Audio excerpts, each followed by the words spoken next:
Hello and welcome to Talking Tent, a brand new podcast about movies, TV, and all the content we could possibly consume. I'm Zach. And I'm Irma. We are a married couple whose love for movies and television cannot be contained, so we've decided to share our thoughts, opinions, cheers, and occasional jeers with the world.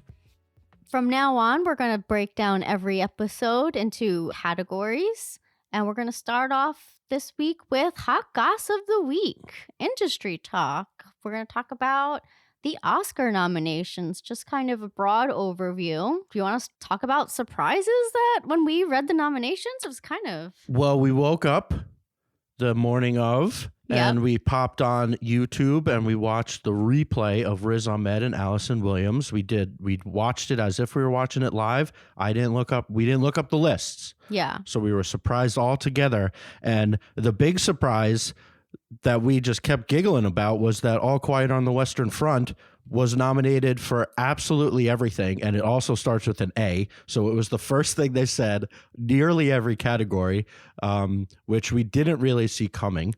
No. I mean, if anything, we expected for the big international movie to be RRR. I was so surprised when this movie just kind of came out of nowhere. I don't know if we need another All Quiet on the Western Front. I mean, this is what, a 3-time remake? Kind of disappointed that RRR got snubbed, essentially. Yeah, RRR seemed to be falling from the buzz that it was generating a few months ago when we popped it on after hearing all about it. It got the song, which is good, but yeah, it seems... That'll be a fun performance, I think. True, they said if it was getting nominated, they were all coming and going to perform it live. Yeah, so that's going to be crazy. That'll be really fun. Bring the house down and show people why they should have maybe given the movie as a whole a little more love. But we have yet to see All Quiet, so we can't say one is definitely better than the other. Well, a movie that you weren't thrilled got nominated for Best Picture is Triangle of Sadness, so maybe that should have gotten the RR spot. Or RR should have gotten that spot, I mean. I would have been happy about that. We saw the trailers, and I just kind of knew the idea of Triangle of Sadness, and it was the same guy that did Force Majeure that got turned into the Will Ferrell movie, the ski resort movie where the dad runs away from his family nearly dying. Dreyfus? Yeah, so the American one wasn't as good, but the international one, the original one, is supposed to be very good and pretty cutting and pretty biting. And Triangle of Sadness was disappointing for me. The vomit scene had me cackling. Oh, it killed me. I couldn't watch it. And that was like basically it for me. I felt like just the story didn't get anywhere, and it wasn't even that biting. It wasn't even that, I don't know. Like I feel like Veep and other things that kind of do a critique on society do it better and do it funnier. Like, I don't know. There just wasn't much of a story, and they centered it around this couple like from the first shot. No, I think it was really centered around the woman. I don't remember her name. I'm blanking, but the woman who's basically like the leader of society, and basically like on this island, they all needed her. But then like when they essentially at the end, when you think, oh, maybe they're going to get rescued, she realizes she doesn't want to go back to her old life. She likes being the leader. She likes being the boss and everyone depending on her, and her being, I guess, the one who gets everything. You know, she was the rich woman on the island, essentially. So I kind of liked that. Right, but that was only the last third of the movie. Yes. So she was nothing until she was the queen, which is fine because they didn't even show her really in the first third. You know what I mean? Right. There was no plot. Yeah. No, there was line, 3 segments, but none of them were really that funny except for people throwing up and shitting all over a boat. The plan was that we were going to get a little bit, this was going to be our broad talk of the Oscar noms, and then we were going to get a little more in depth when the actual Oscars gets closer. So it gives our listeners a little more time to see everything so they can participate in this conversation. But again, so Triangle of Sadness over Nope, specifically for me, that Nope didn't really get any love. I know the Oscars, it's a lot about campaigning, but we saw when we went to see the Fabelmans, they had a trailer as a For your for your consideration for Nope, which I have never seen. And maybe that's just the wrong strategy because nobody that's voting is going to the movies. They all get screeners. Yeah. So they're kind of the opposite of this was the Andrea Riseborough surprise that they did this guerrilla campaign where it was all online and it was through the publicists. So the people that are voting were seeing it. And she got, it was kind of funny that it totally worked and she got nominated for a movie that I don't think anybody has seen. Yeah, well, she's extremely well connected. She has a lot of friends in the industry, and they were all tweeting in her defense saying, oh, you have to see this movie. I mean, even Cate Blanchett gave her a shout out at the Golden Globes. That's insane to me. For a movie that made maybe $30,000 at the box office, like, I don't know. And honestly, like, it's exciting to watch, like, that these things can happen for such a small movie. But at the same time, she did bump out, like, some other people, which it would have been nice to see, like, a more well-rounded group of nominees. So the two actresses that had kind of been in this category and all of the other shows, which is kind of interesting with the Oscars, there's so much before it that you basically know what's going to happen. There are a few surprises every year. Like this. But it was Viola Davis of The Woman King and Daniel Deadwyler of Till, who are both obviously black actresses. And now Angela Bassett is the only black female that's nominated for an acting which is award. Amazing. I'm so excited for her. Yeah, that's great. But again, God. Andrea Riseborough, and honestly, she might deserve it. We haven't seen it yet, and it's probably good. She's very good in the things that I've seen her. She's kind of like Matilda. Actually, a movie I'm going to talk about later, Brandon Cronenberg's new movie, but his previous movie was with her, so they're good friends. Yeah, she's very well connected. She's kind of like your actress's actress or your actor's actor. Like, yeah, everybody just loves her work.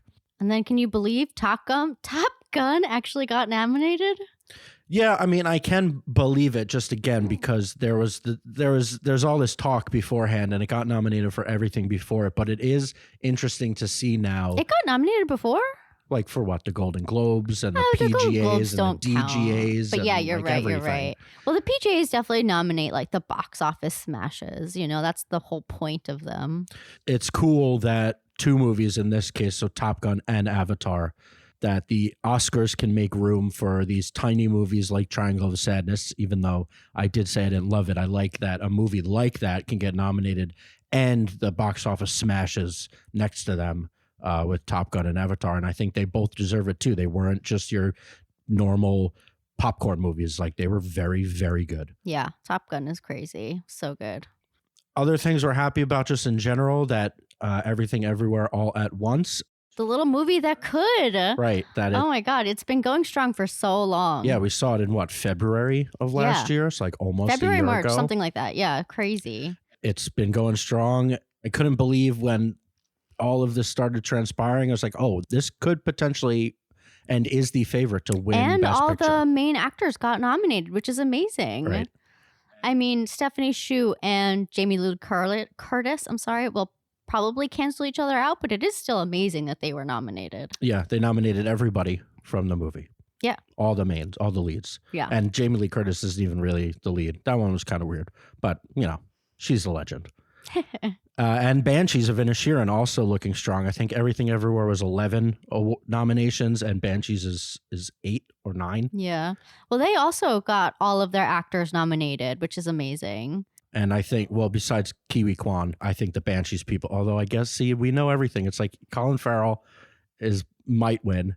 I think he's most likely to win, even though you loved Brendan Fraser in The Whale. I was kind of iffy on it. I think it's Colin Farrell's to lose. Yeah, I agree. I also loved Colin Farrell when we watched that movie. I was like, I think he could win. I think we talked about it in a previous episode, but it's like Brendan Fraser is doing your classic, just going all in on one thing, very sad. And Colin Farrell has to waffle between all these emotions. And for me, I've kind of come around for being like, let's just give Colin Farrell his due. He's been doing this and he's good at absolutely everything. But Austin Butler, I don't know. I've heard he's gaining some traction, which I'm not thrilled about. I mean, he did very good as playing Elvis, but I didn't love that movie. If anyone to get recognized, it should be him. At least he's nominated. I don't think he's going to win. He was a convincing Elvis from the caricature of Elvis I Understand. He did a very good job. His voice is absurd. He did sing, right? Yeah, So all singing voice was also very good. It's a bad movie. I don't care what anybody says. It's straight up bad.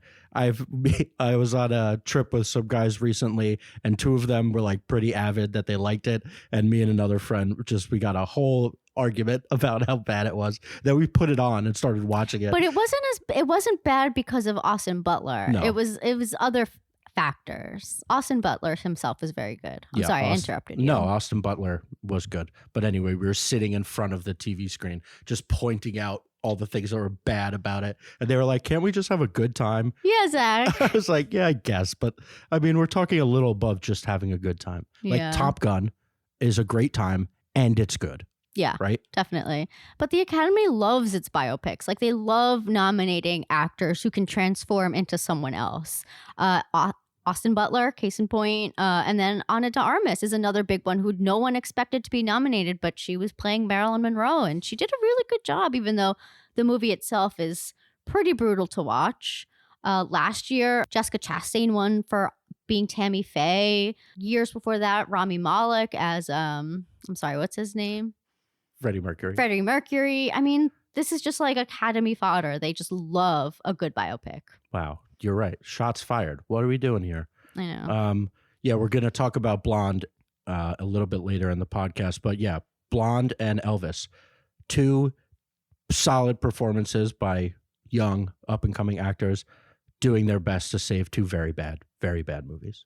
Like I said earlier, we just kind of talked about the nominees and the nomination process in general. I think we're going to wait until the show gets a little bit closer so people have more time to watch the movies, just so we don't feel like we're spoiling anything, to really talk a little bit more in detail about plot. We are definitely going to talk about Tar, and there's really no way to talk in depth about it without spoiling things. But it's I don't even know if we liked it. It's good, but it's the most interesting movie of the whole bunch. So we're definitely going to talk about why. It's very divisive for sure. But I did want to quickly run down, because it's crazy these days that basically all of these movies, you don't even have to be a movie buff. You don't have to really go out of your way to go to the theaters, even though we do. So the show is in 2 months, right? And basically every movie that's nominated is available to watch at home. So I just wanted to quickly run down the group, and you don't have to pull over. You don't have to stop your jog and write it all down. I'll put it in the show notes. But very quickly, Everything Everywhere is on Showtime. Banshees is on HBO Max. Tar just came out on Peacock. All Quiet is on Netflix. Top Gun is on Paramount. But who has Paramount? I do. Elvis is on HBO Max. And then Triangle of Sadness is rentable on, your Apples, your Voodoos, your Googles. So that's like the $5 range. And then not quite there is Fabelmans and Avatar, which are both buyable. So it's like your $20 range. But that also means in about 2 or 3 weeks, maybe more if they try to extend it because those are kind of bigger name movies. But before the Oscars come out, they'll be rentable. And then the only one that is just not out yet, because it's much more recent to the theaters, is Women Talking. But I assume before the Oscars it will be available at least to pay for on Apple or Vudu. And then the last one that's not a Best Picture nominee, but I wanted to shout out because I've already stated how much I loved it, is Aftersun, which is in the same place as Triangle of Sadness, that it's rentable. And I assume one of these streamers is going to pick it up. It like screams a Amazon Prime is gonna do something or something like that, just to get like that little art house buzz that they always try and chase. Yeah.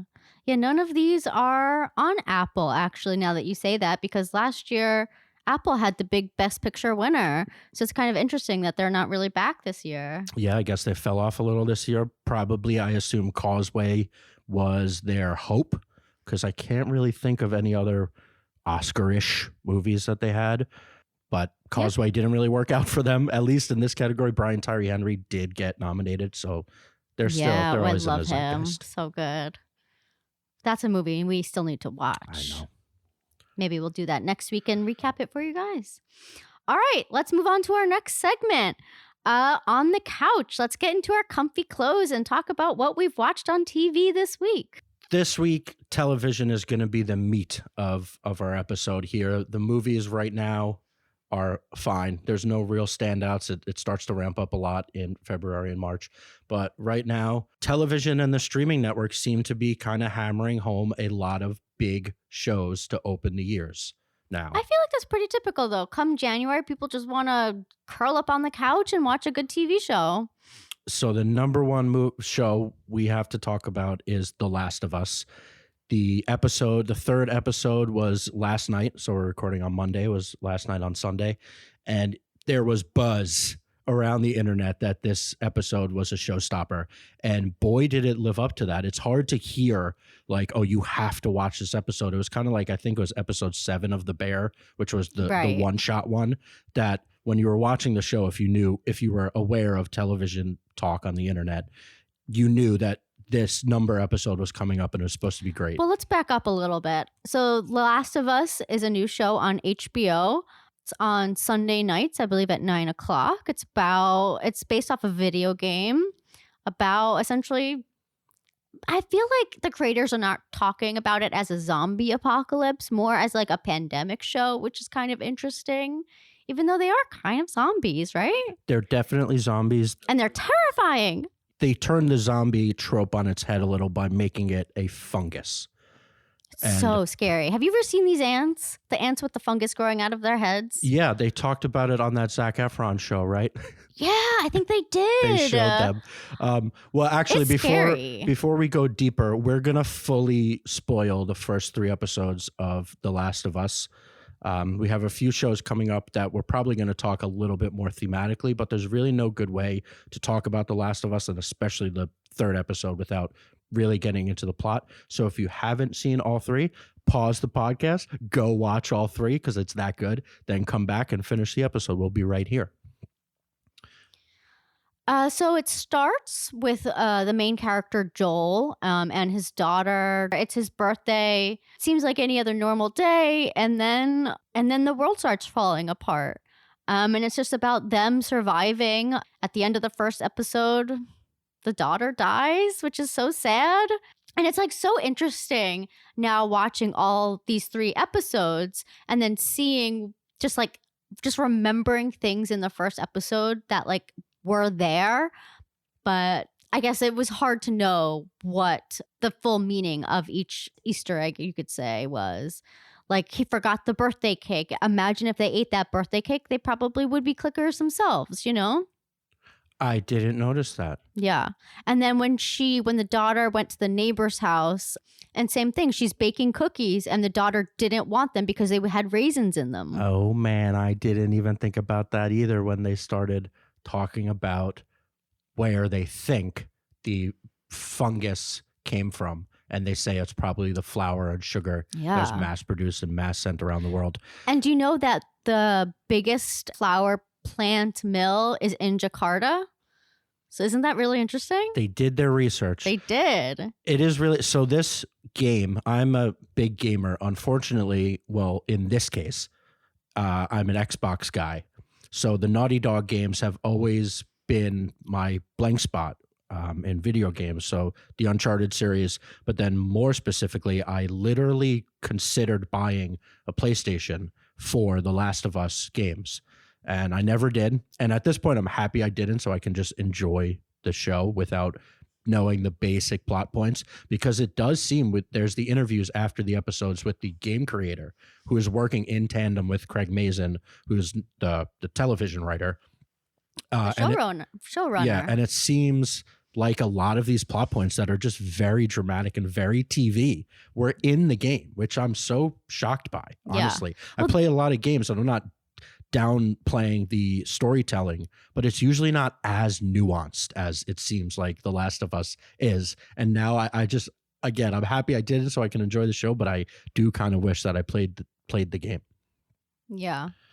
But yeah, and also I think the daughter dying is the second act of the first episode. not the end, because after that they kind of introduce it jumps to 20 years. I thought that was the next episode. No, because by the next episode they're already kind of on their mission. Right. And then the whole episode is the mission. Right. So Sorry. I kind of wanted to talk about how the pacing, and I think how they laid out the first 3 episodes is just picture perfect television writing and television pacing. So the first episode is basically laying out the entire premise of the show, introducing you to the fungus in the cold open, which is scientists in the 60s good. just talking about how this could be a possibility, and then the very ominous answer of what would we do if it happened, and them saying nothing. Because they purposely, like the virus that we just experienced with COVID-19, like they have figured out a way that we can combat these things with vaccines. And apparently, I'm no scientist, but it sounds like if it happens with fungus, there is nothing that you can do about it. Oh my God. Now anytime I like see a mushroom or like, it really makes me squirm. Oh, I did show you the picture of the mushroom banh mi, this place around the corner from us posted an Instagram of this delicious looking mushroom banh mi, and I showed it to her and she got freaked out, and I couldn't understand how she didn't think, but now it all makes sense.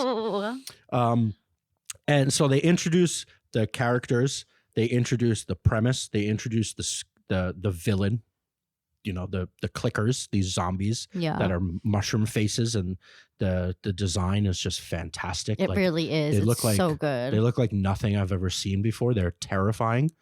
And then they introduce the mission, essentially, the overarching mission of getting this girl who Ellie is presumably immune to this is the part. Lab? This is the part that's a little unclear. This is kind of the part that's a little video gamey. It's like, you need to take this girl to this place, and that's the answer. And it's not like totally clear. I think that's kind of part of the show, though, is like they don't even know what they can do with it. They're just like trusting in like this, like it's basically like telephone, like bring her here and figure it out. There's a group of let's call them vigilante rebels, because the government they show is Fascists. kind of this like super totalitarian, just military state. Terrifying. And you could really picture like that actually happening. Like terrifying, but like totally what would happen if everybody could die and everybody was trying to kill everybody. The military takes over. So there's the Firefly faction, which seems to have gone nationwide, and our characters are in Boston, and they seem to have this girl that is immune and could potentially be the answer. So they were trying to send her out of the quarantine zone, the QZ of Boston, to somewhere else. Well, the first stop is the Boston Capitol, I suppose. And so that is outside of the quarantine zone. And so the second episode is really that. It's like getting her like the streets of Boston, and it's really cool to see like everything is so overgrown with plants, and you can even see like so in the second episode they had another cold open where they had this scientist woman in Jakarta, Indonesia, and she's a doctor that specializes in fungus, essentially. Mycologist, right. And she looks at this patient who's been bitten, and it freaks her the hell out. And they ask her, like, okay, so what should we do? Like, can you make us a vaccine? And she said, no, just bomb the city. And so then you can tell when they get back to our main characters, they actually did take this approach. They bombed cities, and they said that the bombing actually worked in Boston. And so when they're going down the streets and stuff, you see all of this wreckage, but you also see how like the nature has taken back what was originally theirs. And I love that, like just seeing how like the nature is like so overgrown, and it's even like, it's infecting people. They're like, no, you don't belong here. You're destroying us. We're going to destroy you. The second episode, again, kind of going back to this perfect pacing I was talking about, where the first one perfectly introduced the world or the stakes and the characters. The second episode was just your classic, here's the mission. Here's all 3 characters. We didn't introduce that Joel's lover, essentially, is with him on most of his missions, and they end up getting, through some video game logic or just some easy peasy oops there they are logic, they're the ones that get tasked with taking Ellie out of the city. It's not really important why, but that's the mission. And so it's just your classic. They really play on the horror. They show the monsters a lot more. There's classic Jurassic Park with the raptors vibes at one point with they're even very bird-like in their sounds and their movements, like that. Like because it's like sonar there. That's how they like hear, you know what I mean? That's because they don't have eyes. The mushroom has completely taken over their eyes, so they need that sonar to like hear, and basically that's their to see, you know, like where you are. And they introduce a very key plot point that I think will be pretty essential going forward, is that playing off the fact, like the real truth of nature with fungus is they can potentially be one organism that's miles wide. Yeah. So they introduce this thing that like you can potentially be touching one of the dead fungus or just the growth. Well, they're like ground. Tendrils, because they grow in the ground and they surround the infected, and it's these like tendrils and they reach for you, and it's very scary. And it would alert potentially movable hordes, zombies, hordes, clickers from miles away. They would know where you are and they would come for you. So that happens at one point during the mission to get her out of Boston. And then Joel's lover, Tess, in this case, gets her Boromir moment. And she is bit in a scrum and ends up sacrificing herself to make sure that Joel and Ellie can get through. And again, just fantastic storytelling, because Tess is the one with the hope and Joel is the one that's like basically seems like he just has lost all hope. His daughter died, obviously. Yeah. We talked about everybody he loves is gone. He met this woman who's fallen now for. Gone. Right. But even before that, like he's the one that's like, the world is over. What are we doing? And Tess sees Ellie and she sees the possibility of hope. And then she is the one who gets bit, and she is the one that has to convince Joel that doing this mission, even though they're not even sure it'll work, is worth doing, because what else is there? Exactly. What else is there? Yeah. Like you have to hold on to hope.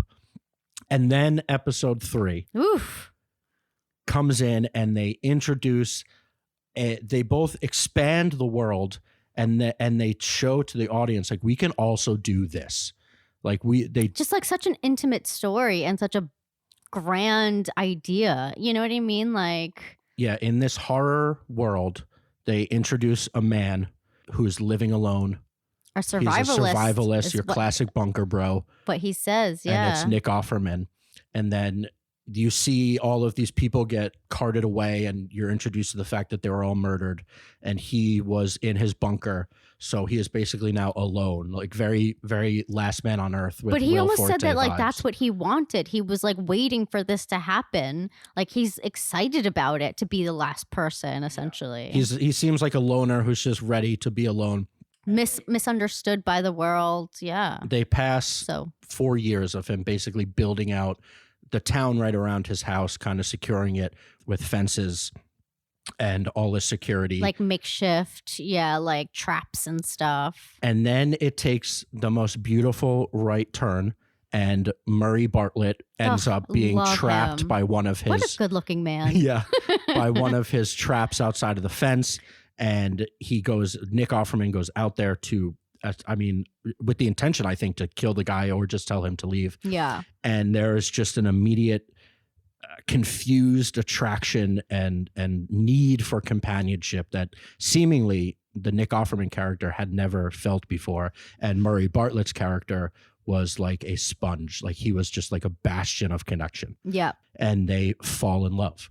And it's just like the most human, grounded, beautiful romance story for the next 40 minutes. Yeah. It's like showing the 20 years of their life together. In the middle of the world ending. Yeah. It reminded me of San Junipero, again, just dropping a beautiful love story in the middle of what otherwise is just like a horrible... In Black Mirror's case, just like every episode is a depressing dystopian death. Yeah. They can show the horror of the world and the mission and the need to survive and the death and the violence. And then they could also do this, and they're showing us this in the third episode. So like, what else can they do? Expanding the world outside of just Joel and Ellie getting to Wyoming or wherever they're going. I also love with Bill's character, he was basically that's Nick Offerman. Yeah, Nick Offerman. His character's name is Bill. Bill and Frank. Bill was basically just surviving in our world today. He was just getting by. He was miserable. He hated people. It seems like he built this bunker knowing the end of the world was coming, quote unquote.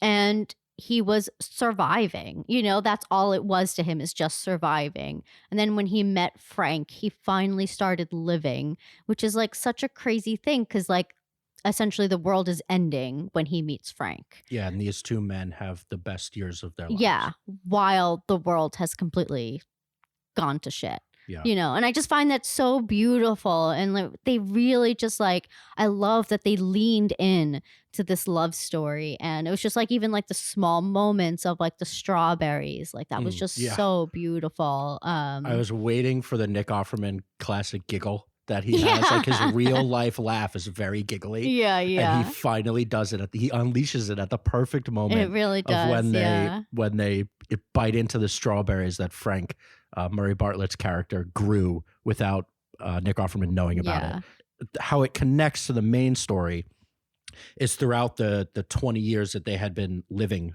in, basically secluded in this Massachusetts town, a little outside of Boston.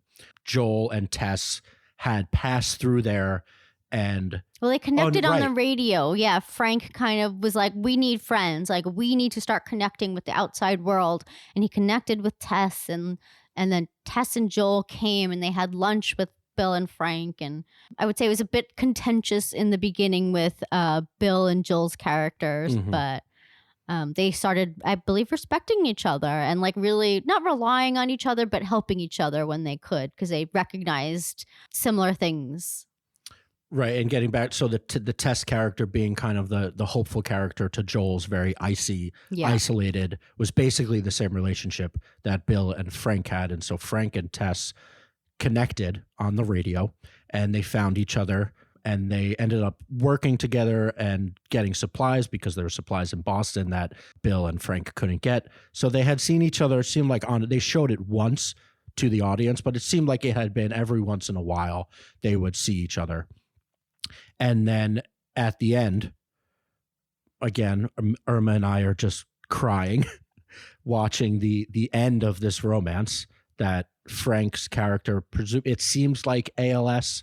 So it seems like that, like he's deteriorating. His body doesn't work as much anymore. He's getting wheelchaired around and fed. Fully reliant on Bill, it seems like. But they met when they were older men, middle-aged men, and then 20 years now. So they're not young. They're certainly not, they should die old. Well, in a world that doesn't have the health care, I guess, that we have now, it's kind of like, well. Murray Bartlett's character tells Nick Offerman, this is my last day. And they've gotten drugs, presumably from Joel and Tess, that they've been treating the disease with. And he says, we're going to go pick out our clothes from the boutique that they had built up, get some nice clothes, get married, have a nice dinner, crush up a lot of pills in my wine, and go to bed together. And you see Nick Offerman break down, and then they do all this. It's beautiful once again. The sunlight, like all the shots, even at the end of the world, like Irma said, that nature had taken over. Like, it's just like this town is just beautiful, flowers and wildflowers and trees all over the place. They have the dinner, and Nick Offerman pours the wine, and you kind of see it coming that he had already drugged himself. And he said, like, essentially that they're just going to die together, because what else is there? He had experienced a full life with this Frank character, and they go into the bedroom, and that is the end of their story. Then Joel and Ellie come to the town, because presumably Joel is going to stop by on the way out of town. Well, no, Tess told them, like, go to Frank and Bill's. They will help you. He'll know what to do. And so that's why he goes there, because it's a good resource, like, oh, he has a car. Maybe we can get the car from Frank. And apparently in the video game, it is quite different. Frank is already dead. Frank gets infected by one of the clickers, and so he hangs himself, which is pretty brutal. And so Bill is still alive and helps Joel and Ellie by giving them his car. So I think it just happens a little differently in the show. And I think it's just more beautiful. And Joel and Ellie find the house silenced. It's not empty, but they don't know dusty, that. Feels abandoned. Ellie finds a note from Bill and reads it, and it essentially says that he was a sad, lonely man until he found someone he loved, and it filled him with a reason for life. Purpose. And then he basically tells Joel, just knowing that they're kindred spirits, like, you have to open yourself up to people and those you love. And he specifically notes Tess, who now we know is dead, and that's just like a gut punch to Joel. But then I think he kind of realizes Ellie is now the person that I care about and the person that matters to me. Yeah, I don't know if that's true. Like, I think he still views Ellie as a means, or not even a means, just like something to do along the way. I think his main goal is to get to his brother, who we didn't mention was a part of the Fireflies and is in Wyoming, I think. And so that's like Joel's main priority. And I don't know if he loves or even likes Ellie, to be honest. I think he kind of blames her for Tess's death, which she calls out in a very perfectly written line, like, don't blame me for a decision you made, right in the beginning of the episode. But at the same time, like, does she have like a messiah complex? Like, she thinks she's immune, so she thinks like, oh, I deserve to still be alive. Like, I deserve all of this because I'm the one. I'm the key. I'm what you need, or the world needs right now. And yes, that's true, obviously, but it's just also kind of like, people shouldn't have to die for you, or I don't know, which is going to happen in this world, I think. Or maybe they should. Yeah. It ends with him driving off with her in Bill's car. And it's certainly not like, ooh, you're my daughter now and I love you. Like, he's still very icy, but it's definitely another crack in his armor of accepting the mission fully now. Because he was even like not even sure what he was going to do with her, or if he was going to commit this hard. Yeah. And he's finally like, all right, we're getting in the car. We're driving. We're getting you to where you need to be. Yeah. I don't think he cares about her. Like, I think he understands this is important, but I don't think he actually cares. But we'll see. Maybe I'm wrong. No, right now, you're for sure. Like, he's not, again, it's not like he loves her like he loved Tess, or even like he seemed to kind of have a place in his heart for Bill and Frank. But I think it's got to happen, right? Yeah, I think it's going to come eventually. But it kind of seems like Ellie's a bit, not of a psychopath, but she has some. Yeah, she's interesting. Yeah, she seems to like violence. Yeah, they show her kill one of these clickers who is trapped. Like, it's immovable. Yeah. And she stabs it in the face, in the head. And she likes it. And then they also hint at one point, Joel, to get them out of the QZ, beats a man to death, and they show Ellie kind of smiling a little smirking, bit. Yeah, it's like somebody is. So she's like enjoying the violence, and especially like when it's done like for her, I think. Yeah, something a little sneaky about it. So yeah, it's kind of like, who knows if this is a really good pairing. You know what I mean? Like, they need each other, but maybe that's not a good thing. Needless to say, we just talked about it for about 20 minutes.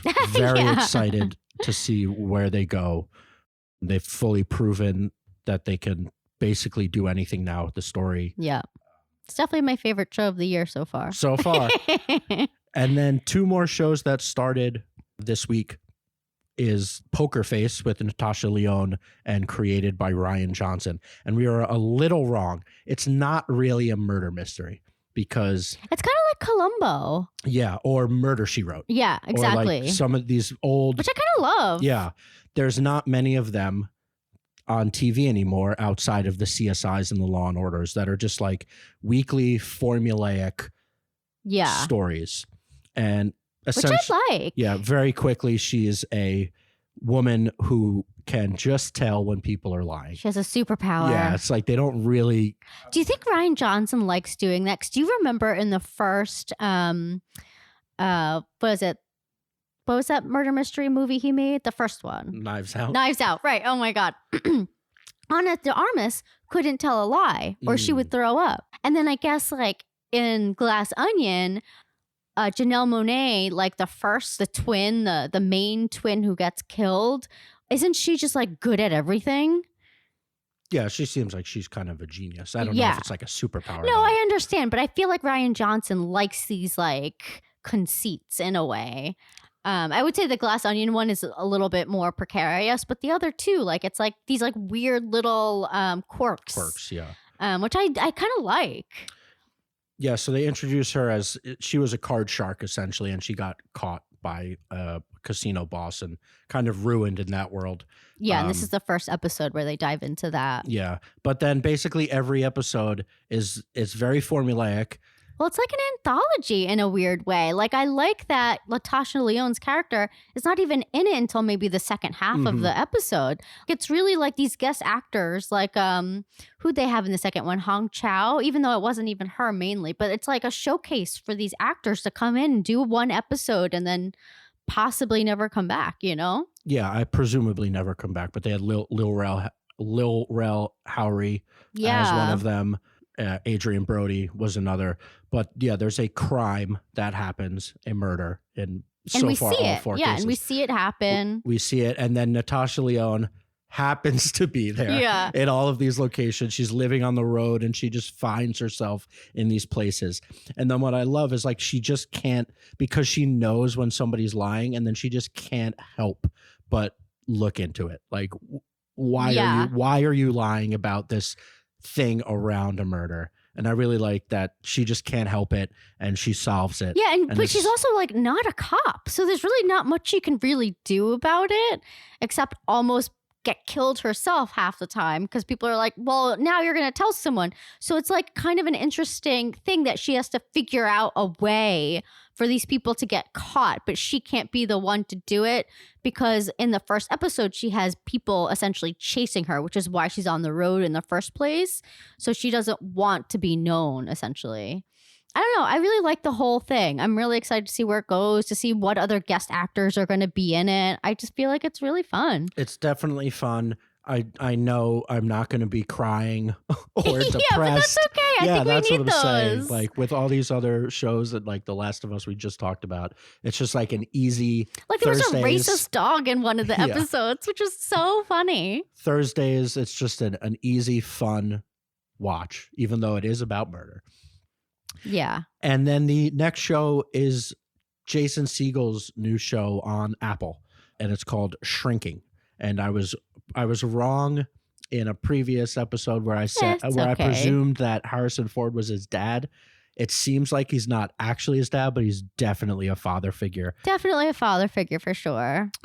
Both of them, along with Jessica Williams, work in a psychologist's office. Like it seems like Harrison Ford is kind of the head of it, and then he has Jason Segel and Jessica Williams are also psychologists in the same practice. And Jason's we don't have to talk about exactly what happens because probably less people are watching it. But definitely watch it. It's good. It's also funny, which you wouldn't really expect. Yeah, it's sad funny. It's sad. But then Jason, there's a hopefulness. Yeah, like he's not wallowing in his sadness. Like he did that already, essentially. And this is him picking himself back up. The tagline, I guess, is basically Jason Segel is finding a more experiential way to treat his patients rather than while also helping himself, it seems like. Your classic trope. Your classic trope. I'm helping you, you're helping me. Yeah. But yeah, and then I think they'll get deeper. And Harrison, it seems like Jason Segel didn't have a great dad, and then Harrison Ford wasn't a great dad, and so they've kind of found each other to try and fill that hole. What made you think that? This isn't so deep. This isn't the most subtle show, but yeah, it's just I really like it. I always like what Jason Segel does. he pulls it off, that kind of sad, hopeful, When he bumbling does his guy. voices. Yeah, you Oh love yeah, him. and he brings Dracula into everything, which is always fun. Yeah. All right, so let's move on to date night. Let's grab the popcorn and go to the movies. This week, the movies right now, like I said, are a little weak, about to ramp up. So actually our date night was either me by myself. Yeah, because I was too lame to actually go to a movie with you. Or over the weekend, we watched 2 movies, the same place that we watched our television on the couch. Well, because they were only released on Netflix. So half the time these movies aren't even in theaters. So the first movie we watched was You People with Jonah Hill and Eddie Murphy. Yeah, that was fun. Well, not fun, I guess, but it was good. Yeah, I can see this movie being very polarizing. Yeah, definitely. I liked it. I laughed. Jonah Hill just kills me. Well, I also love Sam J. We watched her on her show on HBO for a little while. And when she showed up, I was like, oh, yes, Sam J. Yeah. Like, I'm excited for her. Yeah, Sam J keeps it real. And there's Yeah. definitely like her And presence. they're podcasters in it. That's their job. Look at us. We could be in a movie, guys. Yeah, she brings credibility, I think. Yeah. What's going to happen with this movie, and I think it's like middling reviews from what I've seen, is people, it's essentially, it's a rom-com. It's decisive. It's a divisive. Divisive. It's a rom-com. Parts of it just play classic rom-com, which is fine and is funny, and Jonah Hill is funny, and basically all the characters have their moments. But obviously with Kenya Barris and Jonah Hill, they wrote it together, and the conflict, as opposed to like money often, or I don't know what else is a conflict, it just like random troubles. Yeah. Your parents did it. Well, I guess this is that case, but it's race. And like the fact that Jonah Hill is a white Jewish guy from a Jewish upper middle household, class. Yeah. and then obviously the person that he falls in love with is black, and Eddie Murphy plays the father, and the two families just clash. And it's not subtle. Not subtle. No. Obviously, race relations in this country is a very nuanced and very delicate topic. So I could see people, like, there are definitely some cringy things that happen. That everything with Julie Louis-Dreyfus. Yeah, everything with her was so cringy, and it was like hard to watch. I feel like it was a bit on the nose and a bit like heavy-handed. I'm sure those like things have happened, come up, but it just felt like, could a woman be this clueless? She's a classic Karen. I mean, there's a reason why. You're right. I mean, there's a reason why that trope. That trope and the stereotype exists. Yeah. I mean, it seems crazy, but there's got to be like one person that is just like that ignorant. The funny thing, like it's one of those, like, she means well. Yeah. And she's just like she's saying so many stupid things. But I could see some people, and I assume that's what more than negative reviews, just like, you can't do this topic without the nuance required. And I think they do a decent job with it. It's still funny. It still works. I related as a white Jewish man who also grew up on hip hop. Well, it's also kind of nice that like the family is Jewish. You know what I mean? And then the other family is black, because I feel like there is kind of like, I don't know. Yeah, they address the fact that the fact that I feel like Jewish people sometimes feel like at least they can relate more to black people. But again, so it's hard to talk about this movie because they do bring up all of these issues. They don't hide them. And I think Kenya Barris does a good job. Like with Blackish, he would bring up a lot of these issues and he would address them head on. And he wrote it along with Jonah Hill. From my perspective, I liked it. I had fun. And I also understood. Well, I love a good rom-com. Like, I don't think that's, and I like that people are trying to do something different with it and like really shake up the genre. I don't know. I like it. At the end of the day, it was a rom-com. It was similar to like Bros that came out this year, your classic rom-com. Yeah. Yeah, we liked it. I understand why some people probably won't. Yeah, and exactly. Might even find it like we definitely racist. can't speak for a lot of people. Yeah, from my perspective, and that's all I can really speak from. Yeah. I liked it. And they had really good sneakers. They had the fashion and stuff was great. And then the total other side of the coin, last night we had some time before Last of Us episode 3 was coming on. I was like, all right, we have about 2.5 hours.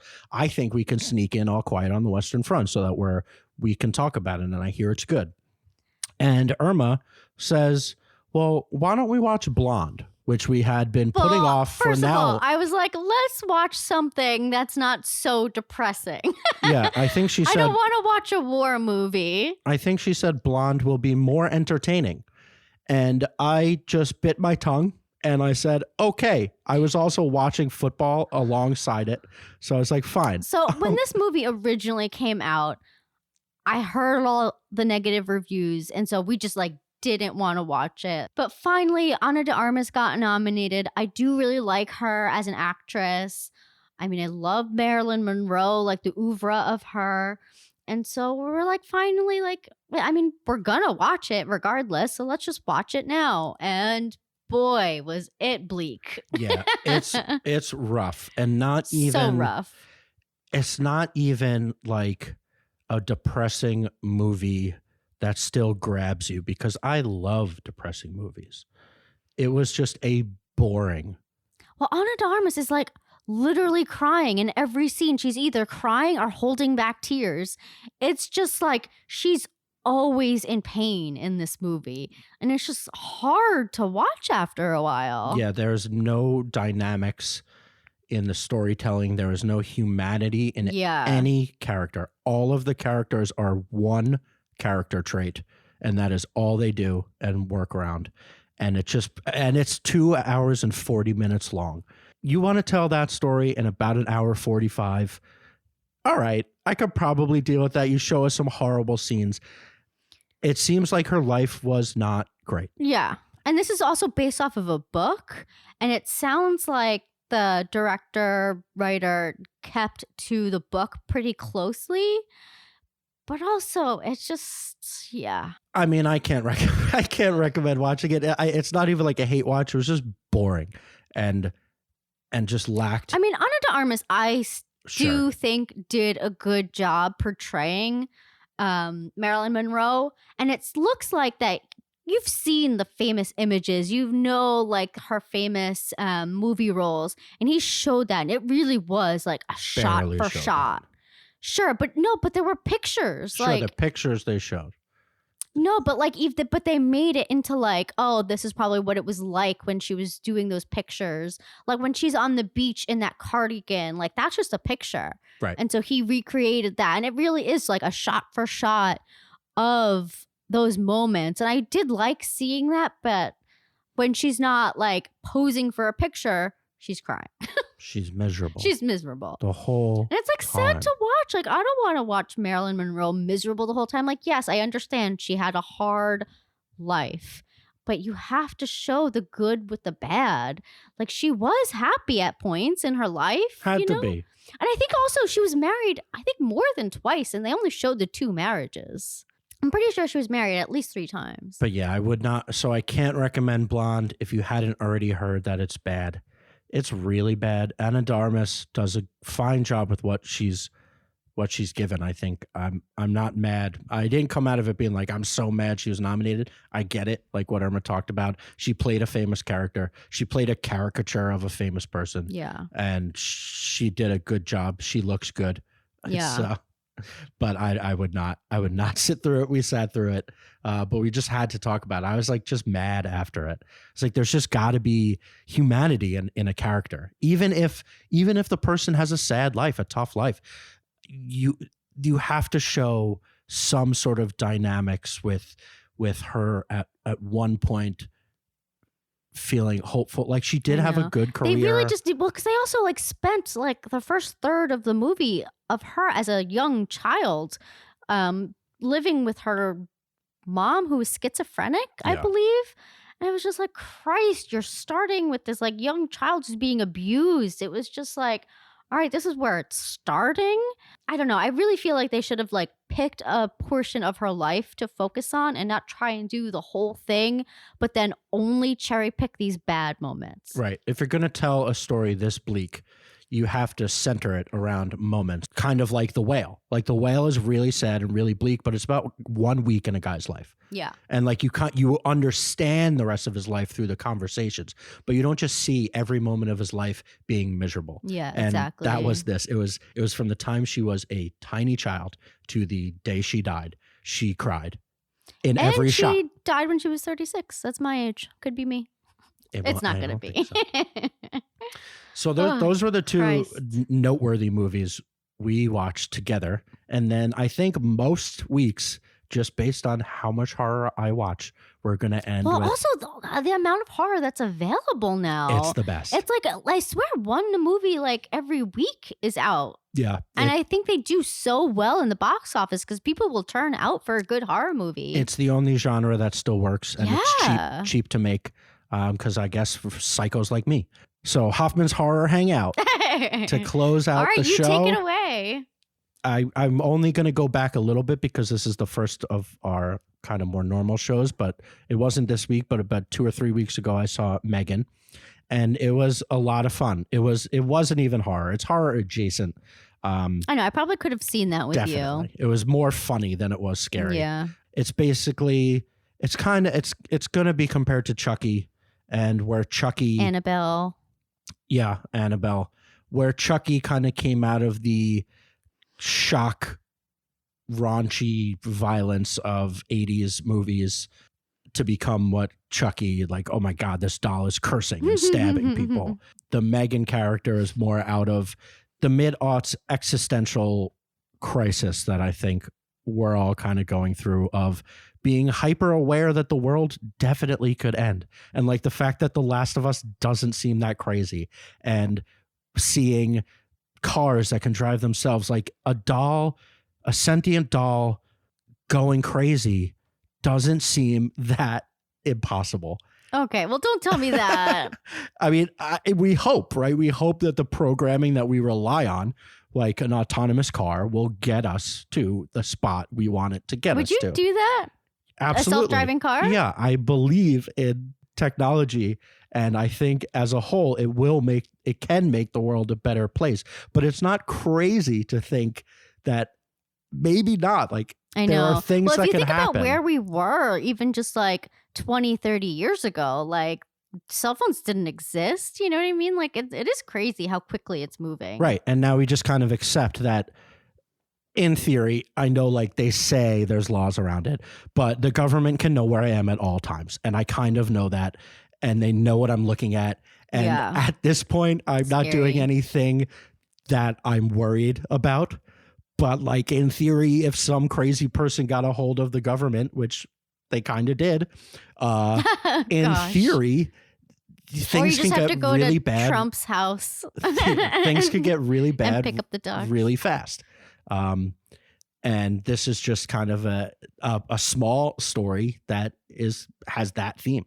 And what they did with it is they made it really fun and really funny, and there's jokes in it. Well, they got the TikTok audience. Yeah, they did really well with the marketing. I didn't even really know about that, like the drive on TikTok. Yeah. But there was a group of 4, they had to be early high school students next to, or a few seats down from me, and now it makes total sense like why they were attracted to it. It's not like Allison Williams is like big with the it's the 14-year-olds. I mean, when you have a good dance, people will turn up for that. Yeah, and that specific part in the movie is like it really comes out of nowhere. It works because they had already showed that she's like a little weird, the doll, and will break out into song at some points. Yeah. But at one point she just like does this cool dance right before she kills someone, and it's like, okay, but it's funny.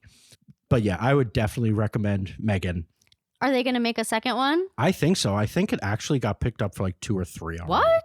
Yes, it was a big hit. Is this like a new franchise? Yeah, Allison Williams is a producer, so like she hit the jackpot. So you're going to see the second one? Yeah, of course. Second and third one? And then what I had talked about on what we were excited for was what I watched this week by myself. And remember, you tried to get me to come see this movie with you. Yeah. And we had seen the preview like in a movie theater, and we probably saw something else. I don't remember what we were seeing. And I remember at the time thinking like, hell fucking no, I'm not seeing this movie. And you again trying to talk me into it. And I'm like, nope. Yeah, I kind of forgot what it was about. Yeah. And right before when I was buying the tickets, I was like, oh, do you want to go? And she was like, no. I was like, all right, how about we put on, or you said, is there a trailer? And so we put on the trailer, and I stepped out of the room, and within like 30 seconds, you had turned it off. Not even 30 seconds, yeah. Needless to say, I am so happy you didn't come. It is Brandon Cronenberg's new movie called Infinity Pool with Alexander Skarsgård and Mia Goth. And it is deranged, a truly deranged movie. And it had Clockwork Orange vibes of like a pretty classic theme lately of, I think we talked about like Eat the Rich, but in this case, we're watching the rich and why they're so bad. And like these rich people that unlock a new form of, are you spoiling of entertainment. No, not really. But like they're so rich that they can partake in this thing on a resort island with very little consequence. And it becomes like the enjoyment of violence and the enjoyment of torture. And sounds like a delight. Yeah, it's really like. Did you have fun? Yeah, it was really good. Like it's just like riveting, and Mia Goth does it again. She's like the new Scream Queen. It's not Scream Queen because it's not like the Jamie Lee Curtis. Yeah, I guess she's never really the girl in distress. She is like. She's like the antagonist. She's your psychopath. She is everyone's favorite psychopath at this point. It's crazy. And this is the third movie. I don't think I'll ever see a movie with her in it. Maybe not. I really don't think I ever will. She's in really weird movies, and now she's becoming quite successful as this kind of psycho person. I assume she's getting famous enough now that like she'll be in like a normal drama. She has to be. She's proving herself as a very good actress, even though I believe it happens to be as roles that she's crazy. In X, she's not like necessarily crazy. She actually is kind of the girl who lives like but then in Pearl and in this, she is just like, there are certain things where it's like, oh my God, and then it just ramps up and ramps up and ramps up, and she becomes. I also didn't even realize she was British because the other two movies she's American. She's British? Yeah. But everyone's freaking British. Everybody's now. British. It's a running joke that me and Irma have, like Bella Ramsey and like Mia Goth, like we'll watch an interview of someone that we've never seen use their real accent. I know. And then be like, oh my God, she's British or he's British. Yeah. Or Australian. Yeah. Taking her jobs. It seems like she uses her real voice, although I think it's a hammed up version because she's definitely British in the movie, but it's a crazy accent that she uses. So I think she hams it up. Anyway, it's deranged. I really liked it. It was, the more I think about it, it's just like, yeah, again, like a Clockwork Orange, Strangers. So is this Brandon Cronenberg's first movie? No, it's his fourth, I think. Okay. So he had Viral and Antiviral. Okay. In like the early 2000, like 10 or 11, that were actually in Sundance, I think. Oh. And so that has come up recently. And they weren't big hits. And then Possessor with Andrea Riseborough came out 2 years ago. Riseborough. It was mid pandemic. So it got the press and it got like critically acclaimed, but it didn't get like your theater push. It didn't get anything that was like, this movie is kind of, you hear about it, you see it. I mean, especially for people that are like me, I'm looking for it. But he's getting the push now. And this has Alexander Skarsgård. So it's like the biggest star that's been in these movies. And it's just truly deranged, like straight psychological torture of people. And it was really good. I actually took randomly, there was a survey guy outside of the theater after it. I don't know why. Like, I feel like at this point you get kind of skeptical of these things. Like, why are you taking my information? But he seemed like a nice enough boy, and he had all these iPads. And I work in marketing, So I was like, Yeah. all right. Often I'll take your survey. Like, the call. I mean, there's no reason to be like rude to them. Can we they're call just you doing their back? job. Can we Yeah. call you back for a quick survey? A lot of times I'll say yes because I know someone's full job is like just reliant on that. So I took the survey. It was just like really interesting questions about like who I am and did I like the movie. And at one of the questions was like, are you a parent of anyone 12 and under? And I thought that was like, man, that's a perfect question because like I am not. And I could still feel okay about a movie about the horrors of humanity. But like, I imagine like thinking about it as a parent of a child, just be like, oh my God, like the world is just fudged. Like we are just, everybody is horrible. And Infinity Pool made you think that. Yeah. Oh God. Yeah. And it was great. You should go see it. I think that's all we've got. Please remember to subscribe so you know every time a new episode comes out. Follow us on Twitter at TalkIntent. Feel free to email us at talkintent@gmail.com. Tell us what you thought about The Last of Us. Let me know if you saw Infinity Pool and if you're doing all right. We want to give a shout out to our producer, Craig, always making us sound good. And thank you to John Walsh for the music. Yeah, our intro and outro music, which kills, was produced by our good friend, John Walsh. Thank you very much. Until next week, from our living room to yours, what do you want to watch?